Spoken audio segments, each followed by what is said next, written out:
সময়টা মোটেও ভালো যাচ্ছে না ভারতীয় প্রধানমন্ত্রী নরেন্দ্র মোদীর। যুক্তরাষ্ট্র থেকে অবৈধ ভারতীয়দের দেশে ফেরত পাঠানোর ঘটনায় আন্তর্জাতিক অঙ্গনে লজ্জার মুখে পড়তে হয়েছে দেশটির সরকার প্রধানকে। এবার আবারও বিব্রতকর অবস্থার মধ্যে পড়তে হলো নরেন্দ্র মোদীকে, আর তাও কিনা একেবারে বিশ্বমঞ্চে প্রভাবশালী বিশ্বনেতাদের সামনে।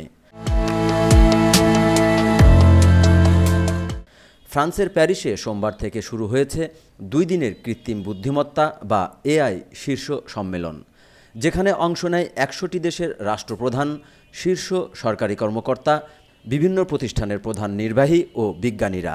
আয়োজনে অংশ নিতে ফ্রান্সে পাড়ি জমান নরেন্দ্র মোদীও। এই সম্মেলনের একটি ভিডিওতে দেখা যায় সেই বিব্রতকর দৃশ্য। সোশ্যাল মিডিয়ায় ছড়িয়ে পড়া একটি ভিডিওতে দেখা যায় মার্কিন ভাইস প্রেসিডেন্ট জেরি ভ্যান্সের পাশে বসে আছেন নরেন্দ্র মোদী। একসময় সেখানে উপস্থিত হন ফরাসি প্রেসিডেন্ট এমানুয়েল ম্যাক্রো। এ সময় সবার সঙ্গে হাত বাড়িয়ে কুশল বিনিময় করছিলেন তিনি, কিন্তু তার সামনেই বসে থাকা নরেন্দ্র মোদী করমর্দনের জন্য হাত বাড়িয়ে দিলে তাকে পুরোপুরি এড়িয়ে যান ম্যাক্রো।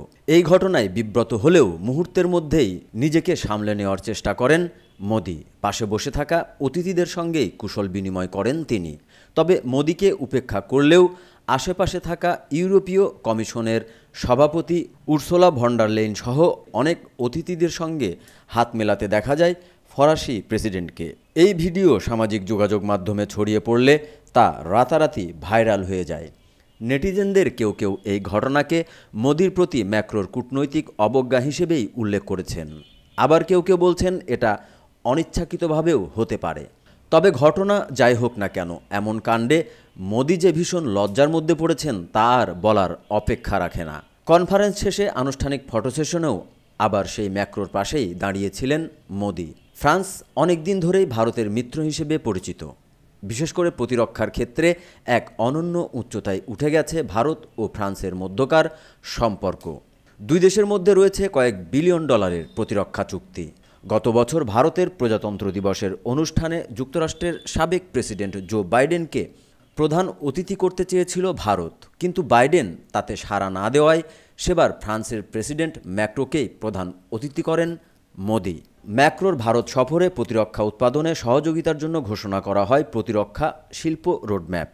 একই বছর ব্রাজিলের G20 সামিটেও হাসিতে মাততে দেখা যায় 2 নেতাকে। তবে এত উষ্ণতা থাকা সত্ত্বেও বিশ্বনেতাদের সামনে মোদীকে উপেক্ষা করে ভারতের জন্য ম্যাক্রো নতুন কোনো বার্তা দিলেন কিনা সে প্রশ্ন থেকেই যায়। নিউজ ডেস্ক, যুগের হাওয়া।